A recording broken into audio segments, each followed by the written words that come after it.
as required? Okay, that's official. We're in progress. Dick Ruffin, we're in progress. So this meeting is being held pursuant to and in compliance with ordinance number 20-A16, an ordinance to ensure the continuity of government during the COVID-19 disaster. Okay, I'd like to introduce two fellow residents here at WCBR who are interested in knowing more about what the Pantops CAC is. One is Suzanne Berry, and the other one is Bob Morris. Suzanne has lived here 4 years or more. Bob's been here since last fall.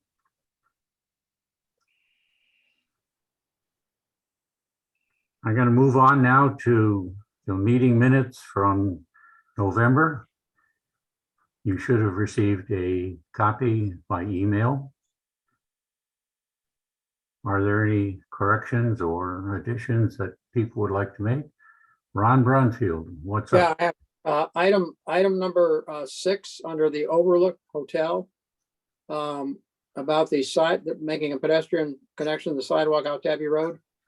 They stated they weren't doing that. So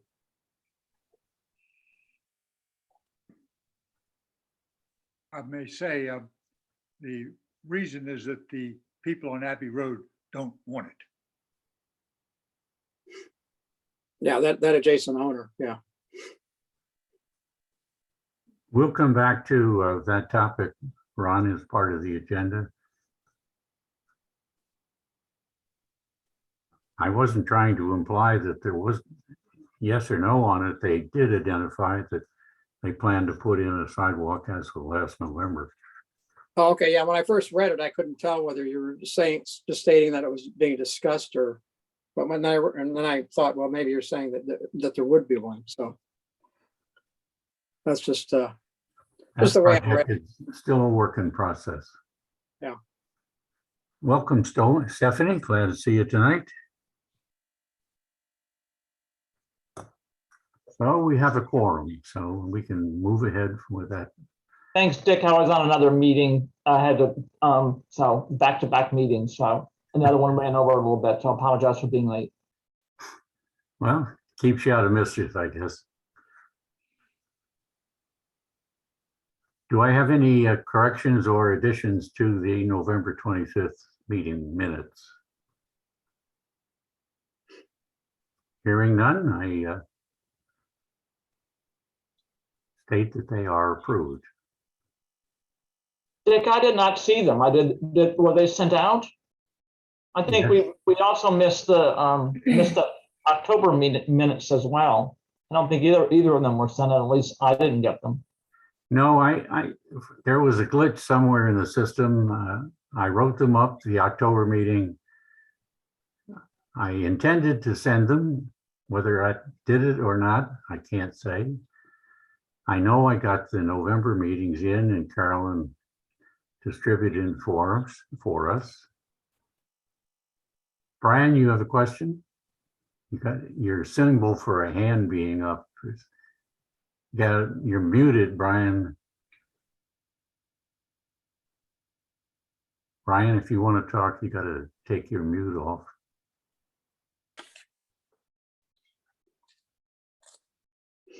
Okay, I'm gonna move on since, okay. I didn't have a question. I'm hitting the wrong button. Sorry. Okay, well, your hand signal is up, so we'll ignore it. Okay. You have a copy of tonight's meeting agenda, I believe. So we are going to proceed down that with some additions. But I'd like to start with Dick Ruffin with the Rivanna River pedestrian bridge update. As you may remember, he's our committee member who's willing and has been participating with that committee. I appreciate Dick taking that active role. Well, Dick, you're on. Okay, I certainly appreciate the chance to. Can't hear you. Well, let's see. Don't think I'm on mute.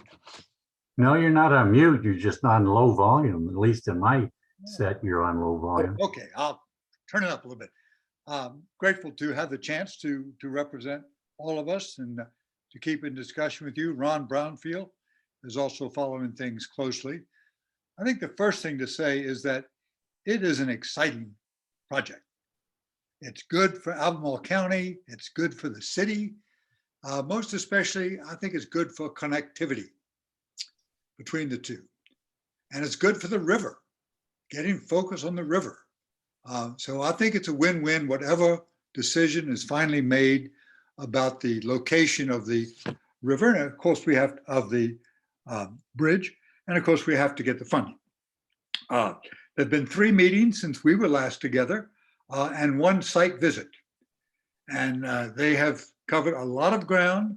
They've been convened by Sandy Shackelford of the Director of Planning at the Thomas Jefferson Planning District Commission.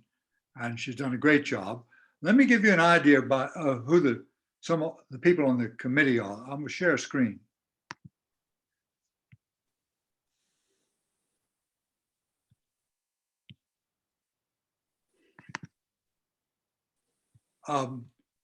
You can We see got that, it. right? I trust. Yes, You'll see that there's very good representation from the planning teams in Albemarle and Charlottesville, the Parks and Recreation from both jurisdictions. There are good citizens meetings, especially from Charlottesville, where it's a little more controversial where you land and how you bring the bridge in. There's VDOT, of course, and the Citizens Transportation Advisory Committee. It's very well represented. And I found a lot of the people involved have been on this for a long time, and they know a lot about it. And so as one who's in the early stages of learning, I'm appreciating very much all the work that has gone before. The purpose of our committee, I can just let you look at this. You'll see it there's some technical expertise, but the main point is the stakeholder advisory committee is there to be a liaison with organizations we all represent and the groups that we have in Pantops, for example, and other representative groups. We're trying to sort out the pros and cons of the different alignments of the bridge.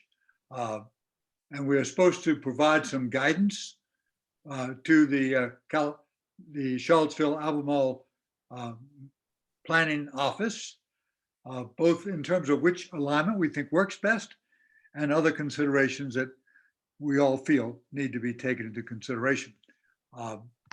Then what I found is there's a lot of factors that need to be looked into it. I won't go into all these, but it does have to be ADA accessible. We want connectivity to the trails on both sides of the river. There are utility impacts, floodplain considerations, right-of-way impacts. We're quite focused also on the aesthetics. We want it to look nice, really be attractive. Of course, cost is a primary thing. Resiliency, how it will withstand floods and other events that we don't expect. The maintenance cost. So you can see the list. Residents on the Charlottesville side understandably are worried about parking. That's not going to be new to anybody here. It's an important consideration. Where have we got? Well, we've reviewed the options pretty carefully. We've not come to any recommendation yet. We've gone to the site and we've seen all the considerations. We've talked with the residents pretty well. I would say we understand the factors and how they're weighed by the different decision makers, and we're closing in on recommendations that we will pass on. Do all of you have some idea of the 2 options that are being looked at? there were 3 when I first sat in. There were 3. Do you want me to take a minute on what the 2 options stand Yes. are? Yes, please. I could show you maps, but let's just listen. It's easy. Technical considerations have ruled out a number of options. So when we say there are 2 left, that's after a lot of work. That's not just a preference of opinion. That's what can actually work engineering-wise. And 2 stand up. Both go from our side of the river near State Farm. Okay, that's got a good path to 2 different takeoff points, depending on where you go on the Charlottesville side. One is quite near Riverview Park and would actually land on Chesapeake, the road you come down to go into the park. It would land on Chesapeake. The other would land at the wool factory, just outside the tunnel that goes under the railway at the bottom of East Market Street. Can you place that? Was one of the original 3, yes. Okay, that's 2 of the original 3. So these 2 still stand. The cost of the one near the wool factory is considerably more, $4 million more. Doesn't necessarily rule it out, but it's a big factor. There are parking considerations at both places. I think the Riverview Park folk who live near there are quite worried that the park will become so busy and so many people coming down that it will be destructive of their neighborhood. So one consideration that we on the Pantops side should have in mind is that the State Farm takeoff point in Pantops has got a lot of space. And it has plenty of space for parking. The deal has to be worked out with the owner, who's a Chicagoland real estate person, but it should be quite doable.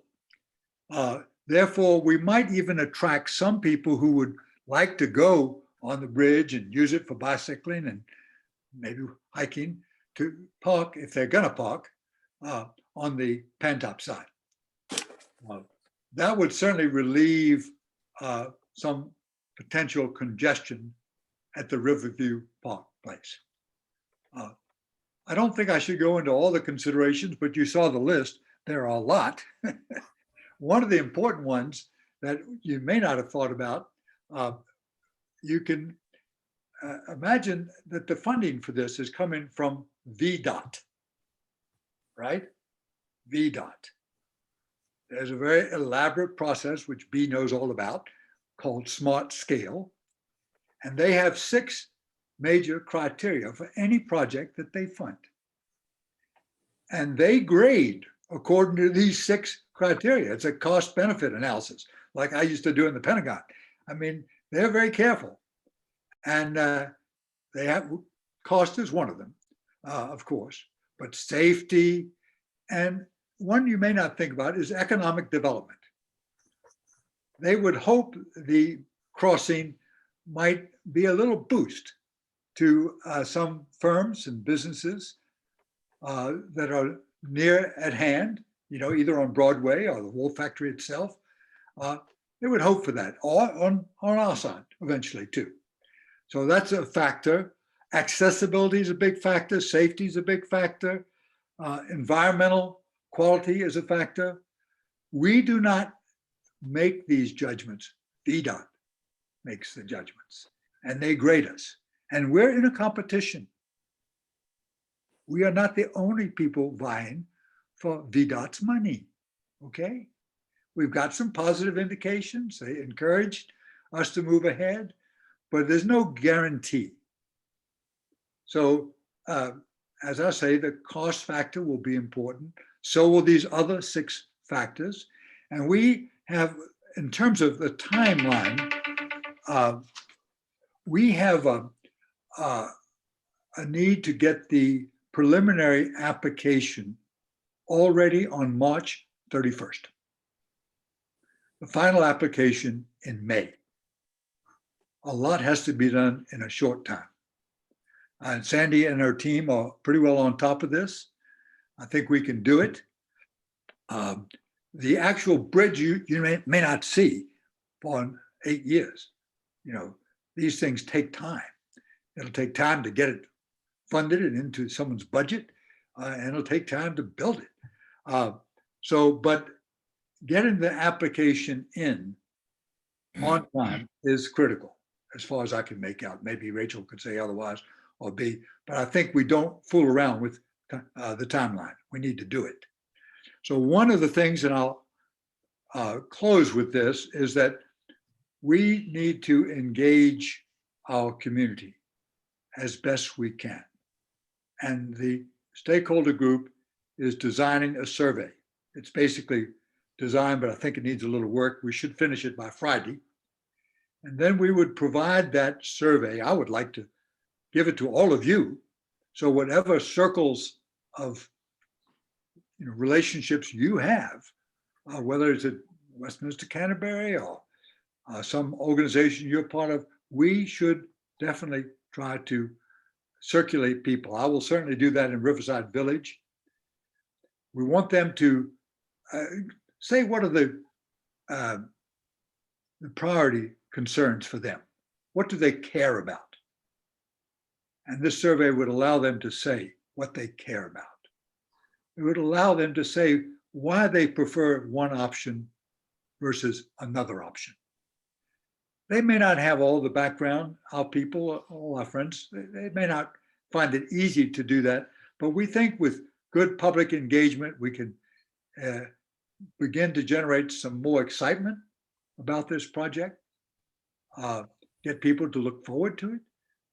I think in the end, it will help in every respect if we can engage somewhat. So if, with your permission, Dick, I will send out probably next week to everybody on the committee the survey and ask you to do with it what you can. It'll explain how to respond to it and what to do with your responses. And I hope that will help us. Now, I've already taken more than my 10 minutes. So if the chairman wants to extend it and there are questions, I can do that, but it's a lot of material. So, Mr. Chairman, do you want to just move on, or do you want to give a moment? No, let's take questions. This is a pretty key issue for us all.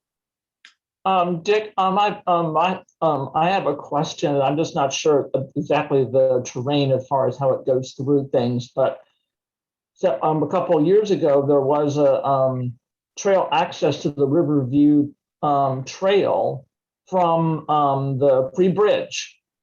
You know, the new access point, and had flags and a pathway so you can get down to the river. You can you can park at Tractor Supply across the street and go down to Riverview Trail, or you can park at the Pantops Shopping Center and access either Old Mills or Riverview. Yes. So I'm just wondering if that can be incorporated somehow, because there's parking in the Pantops Shopping Center and also at Tractor Supply. People don't seem to be bothered by us parking there and using the trail. I'm just wondering if that can be incorporated somehow in the issues with parking. Well, it won't be immediately germane to the application. It's not going to be germane to the actual application, but I think we can encourage that use. It will certainly be true for me. I'm at Riverside Village and I'll just walk down to the bridge, cross over it, walk back on the other side, come home over the free bridge. It'll be a lovely 4-mile round for me and for many others from Dodden Town. There are already people I've talked to who go to Dodden Town who would like to be able to go up to the State Farm, cross the bridge that's going to be built, and come back the other side. And I think we could encourage that, Stephanie, both Dodden Town, Tractor Supply, Pantops Shopping Center. All these are good places to get access to the Old Mills Trail or to the Rivanna River Trail. Right. But it won't be part of the, you might say, the application that we will make to VDOT. Right. I was just thinking, since we spent taxpayer dollars to create that entryway, and we should utilize that space as well if we could. Absolutely. Thank you. Yes, ma'am. Anybody else? Well, I see he's He's got got a good comment, I'm sure. B? Yeah. Whoops. Thank you very much. I just want to say, first of all, thank you very much. I really appreciate, Dick, the presentation. I was not able to attend the last meeting, but very interested, and I've been attending all the other meetings. When Dick says to fill out the survey, that's extremely important. If you remember the transit survey that was sent out, we had 130 responses. Then I asked you all to have people send it in, to send in more responses. And we ended up with 159. So that was 29 more responses, which was good, not a huge amount. But just to let you know, we were competing with Monticello. So we could have lost out to Monticello because we didn't have enough people respond. If they would have gotten their act together, we would have the micro transit buses going to Monticello instead of Pantops. I'm not saying that would have happened, but that could have happened. That's how important these surveys are. When they know that the community is behind this, that really helps a lot. So that's all I wanted to bring up. Thank you. Ron? Okay, Ron, you got a question?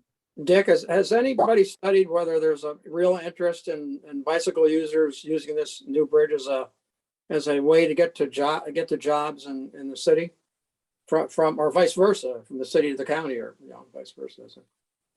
Yes, the question's been raised. The problem is, thank you, B, I'll speak up.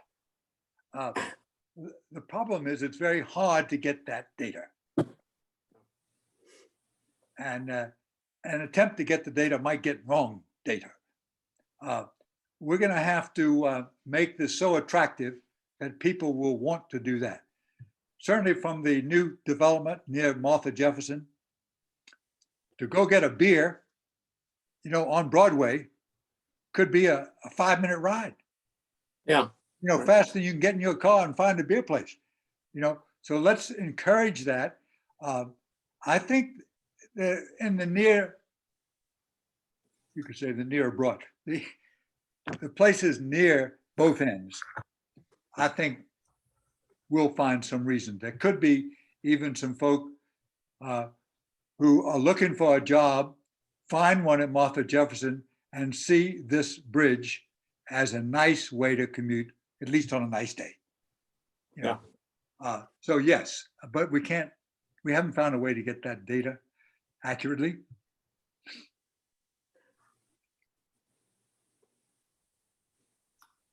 Okay, Dick, well, thank you very much. That was an excellent presentation. I presume you'll get all the salient points into the minutes since you know them. Well, okay. Moving on, if we may, to Rachel with project updates. All right. Good evening, everyone. And thank you, Dick, for that presentation. I learned a few things, so appreciated that. I don't have any slides or anything, just a couple of projects I wanted to share some updates on because I know there's been interest from the committee, and one property update I want to share. Actually, I'll start with the property update. So we had some questions recently over the past couple of months about activity that has been happening on a property that fronts on Hanson's Mountain Road near the intersection of Route 250. I don't know if some of you may have seen, there's been some clearing activity up there. And I think at first the assumption was, well, maybe that's related to the interchange project with all the construction going on down at the interstate interchange. But a couple of you, I appreciate, reached out to VDOT and found out, in fact, no, it was not related to the interstate. So we sent some staff out to take a look and investigate the property. We had engineering inspectors go out and zoning staff. The engineering inspectors were looking to see if there was any activity that would need erosion and sediment control measures installed on the property, and our zoning staff was looking to see if there was any activity that would relate to a zoning use that would need a site plan or other reviews or approvals. And what they found on the property, they also talked to the owner's representative who was out there doing the work. And what they found was that what was happening was brush removal, they called it. And so it was an area that had previously been cleared a couple years back. And the owner was just coming back in and kind of re-clearing that area. And so they were cutting down some vegetation, moving brush. And this is allowed without any permits for erosion sediment control or zoning if it's just brush. So you can't cut trees, you can't remove stumps or do any kind of earth grading activity without certain approvals from the county, but they weren't doing any of that. It was really just removing the brush, some vegetation that had grown up a little bit, and some just kind of dead and dying branches that they were removing. So that's all that they shared they're doing. They're not doing any other work right now. They were just kind of doing a little bit of cleanup on the property. So our understanding is that they're done with the work and no approvals are needed. They're just allowed to go ahead and do that clearing. And some of you may know there's a little bit of history on that property. They previously had a site plan there to do a commercial development. So I think people were wondering, are they coming in to develop? We were told not right now. They're just cleaning it up, doing some clearing. So the second update I want to share is a new application that has come in. If you all read the memos that come in about the site plans, we had a site plan come in for a property at the intersection of Town and Country Lane and Olympia Drive. So it's just behind, the address is 108 Town and Country Lane. It's behind that building. It's a vacant parcel at that intersection. The proposal there is for a 5-story, 119-room hotel and parking.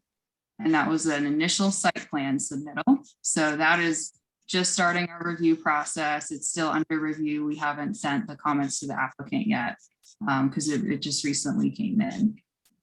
So that I'll keep you all updated as I know more information about that. But you are able to go on our website and see links to the plans if you're interested. That should have been provided in the memo, but let me know if you want the link and I can send that out. How big was the motel?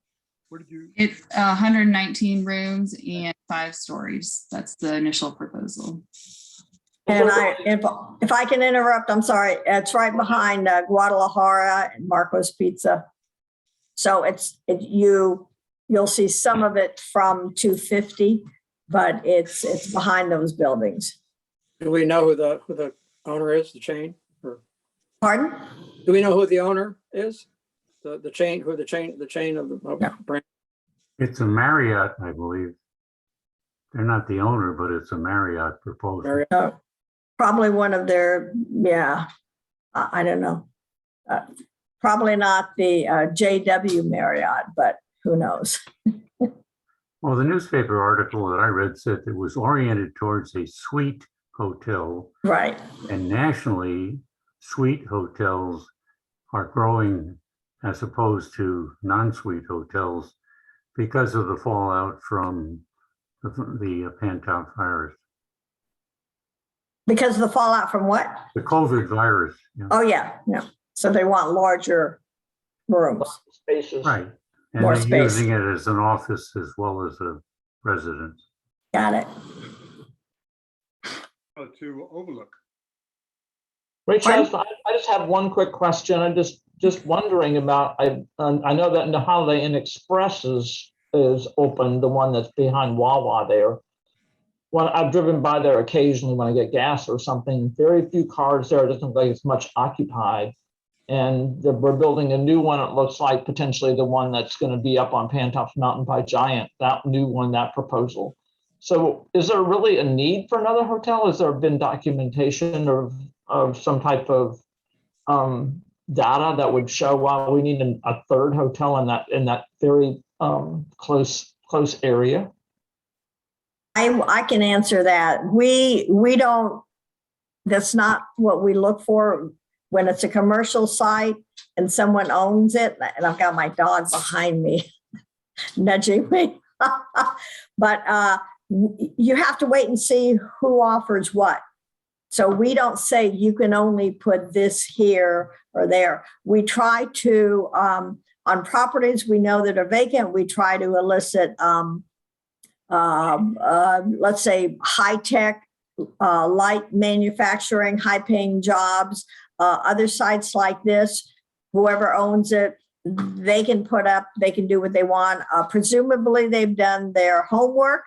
If they haven't, I'm assuming if it's a branch of Marriott that they have done their homework, they do know what's being built.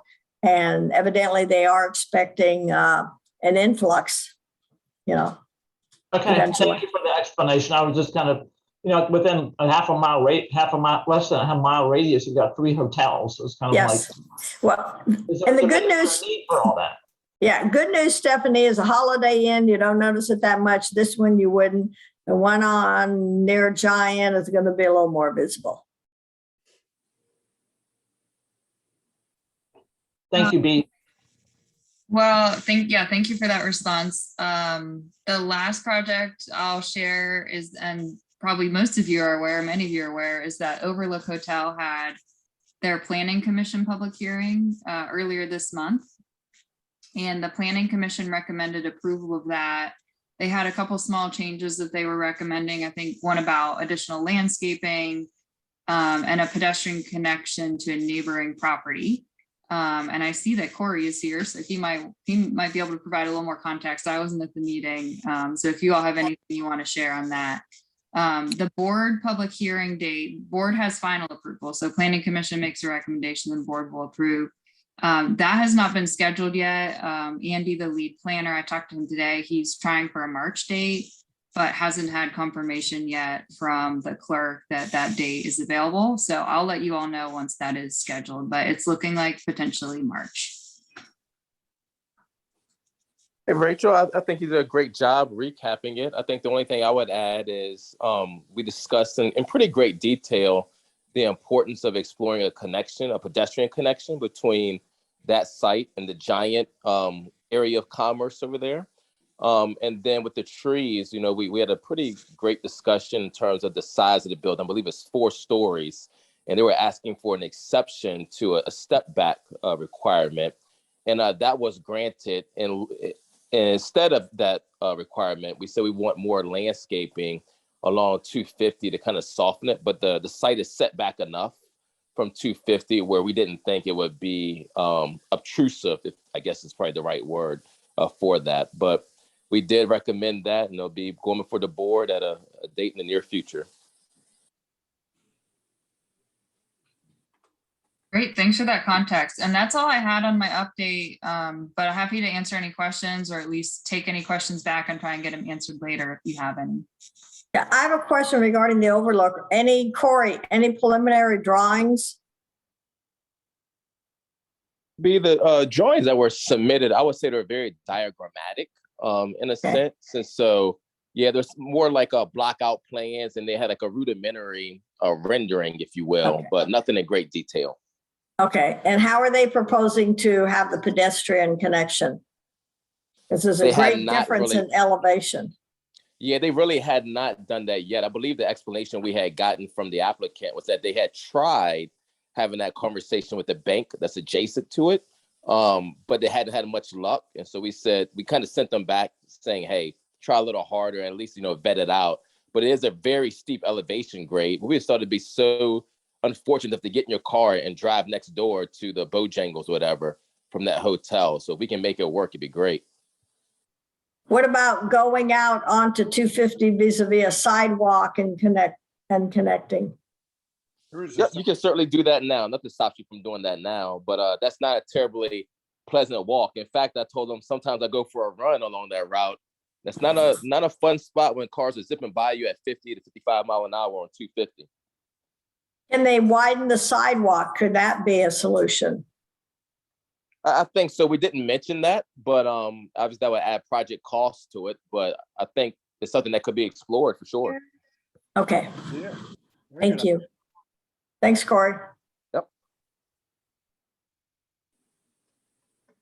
Any further questions on the Overlook Hotel property? Rachel, could you say anything about the new transit program that's just on the front page of the local paper in the last couple of days?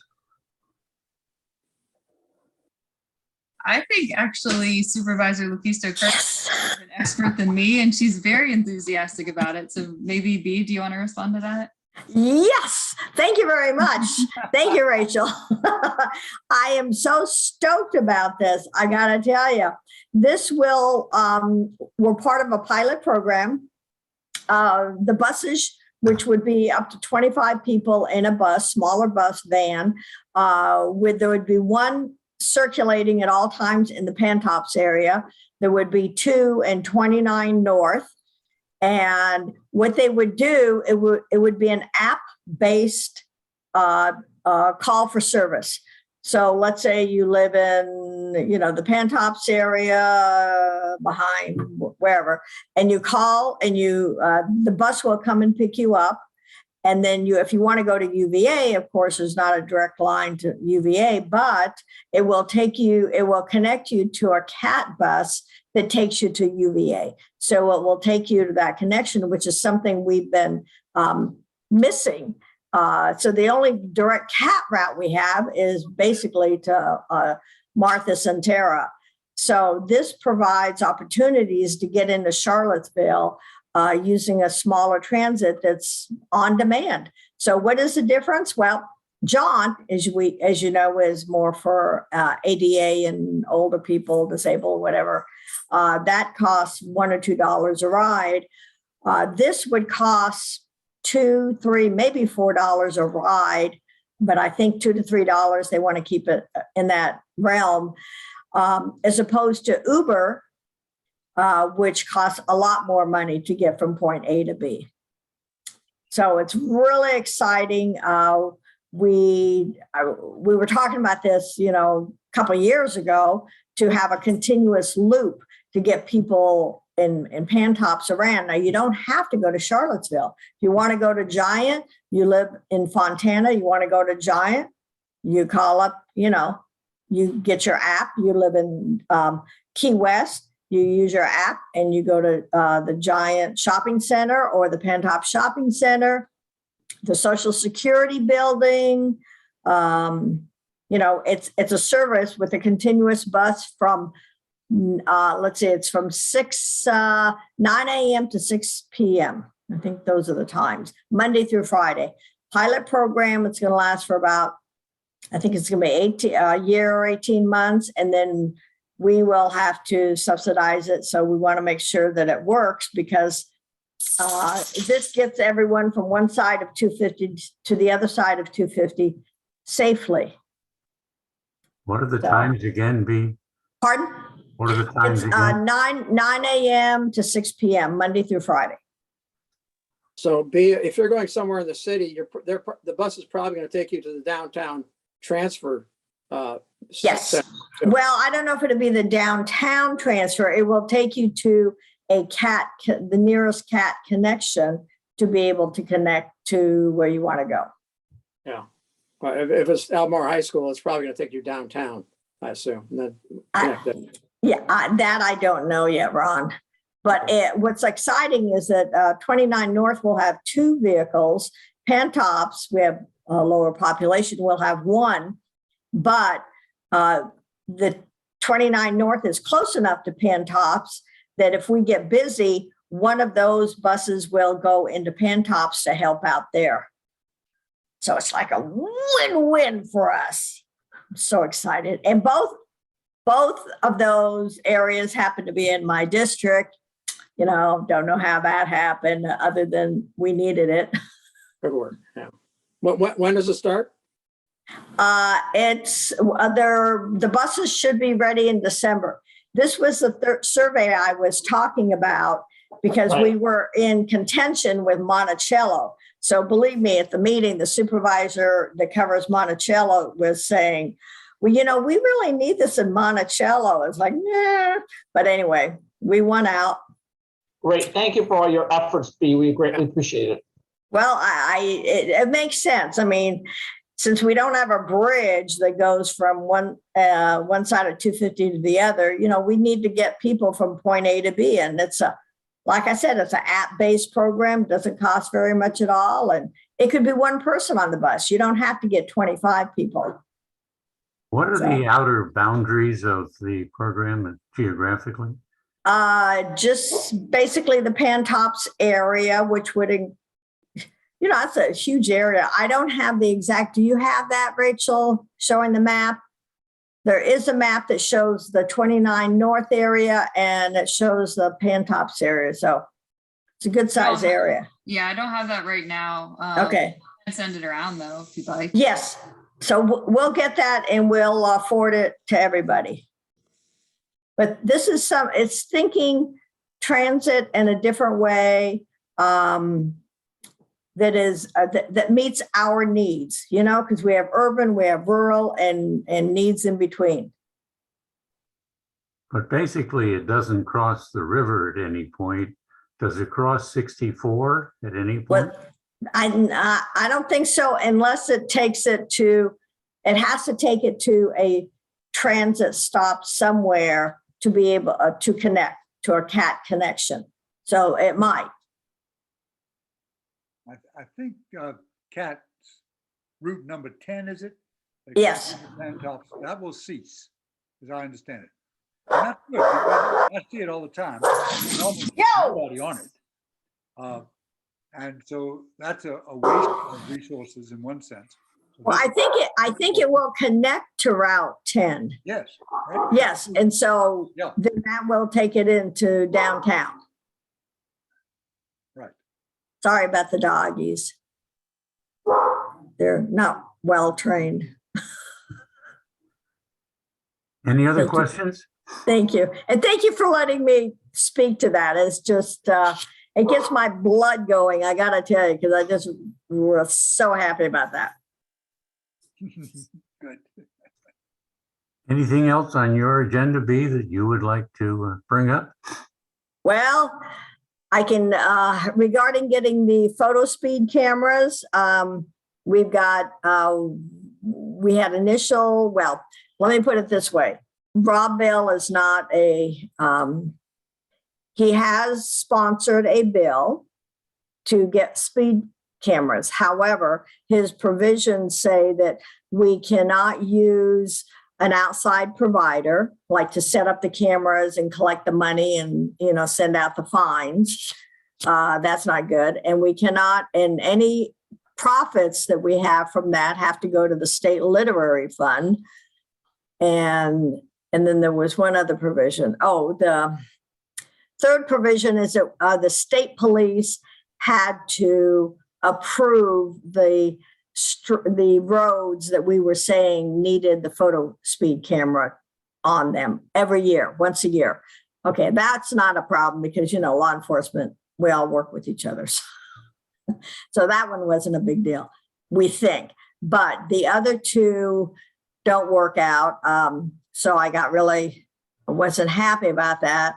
But there is a Senate bill now that is saying you can use speed cameras. What they're doing is they're taking the legislation we had from 2 years ago for speed camera use, photo speed camera use in school zones and construction zones, and is saying that the counties can use it on the roads they want. So now we've got a couple of competing bills. Sally Hudson also had one for us, but it's too general and it's not going to go anywhere. So that's one we're still working on. I think it would be very helpful in the rural areas where police officers can't always be to have photo speed cameras, and especially if we can move them around. And there would be signs too. I mean, don't get me wrong. There would be a sign saying photo speed camera ahead. But sometimes there may be a camera there and sometimes not. Any questions on that, how that works? What's the prospect of getting something through? Well, I'm working with, let's say I'm working with both sides of the aisle very aggressively. And we haven't even started mounting our phone call campaign, which once we do, I hope I can count on all of you to make phone calls and say, you know, we want this. So, and I don't care who you call, Republicans, Democrats, Independents, I don't care. Just, we need to call people at the state office. Should be a nonpartisan issue, I would think. Thank you. That's the way I see it. That's why it's gotten as far as it has, because some Republicans have, let's say, spoken with Rob Bell, and that's why we've at least gotten this far. So we're still working on that one. Trying to think of the other one is truck issues where trucks shouldn't be, but we're doing a private. Did you all know that if you take a photo of a large truck that is going down a rural road where it's not allowed, so let's say it's over 65 feet, it's not allowed on that road. If you take a picture of the side of the truck and the license plate, there's a website you can send it to, and they will contact that truck, and they can get a real big fine. And how do you know it's over 65 feet? If it's an 18-wheeler and if it has a sleeper cab. So if it has a sleeper cab, it's over 65 feet. So we're trying to make the roads safer. I think that's about it. Okay, well, thank you. Any other business that anybody on the committee would like to raise?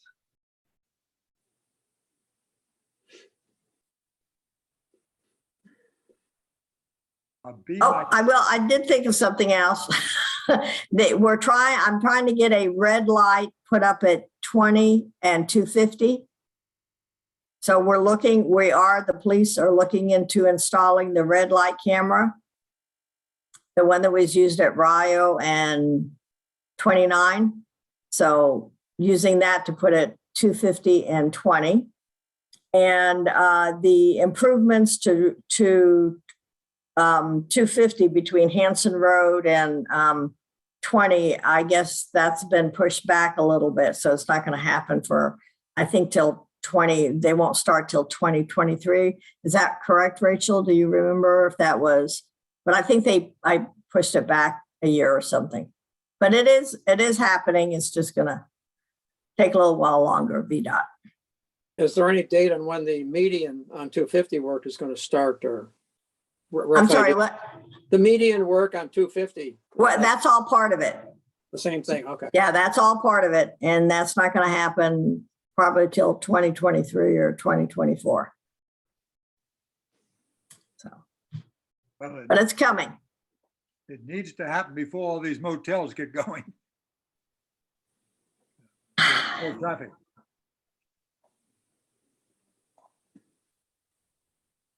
I agree that, but if they would just let me make all the decisions, we'd be, so much farther ahead. But anyway, thank you. Any other questions or input from committee members or from our very excellent staff? Our next meeting, I think, will be February 28th, the fourth Monday. 4 weeks of notice. Yes, B. You're muted. You're muted, B. Muted. Okay, this is really important. We're going into the comprehensive plan. We need applicants. We need people to fill out the applications for the comprehensive plan. It won't be a huge group.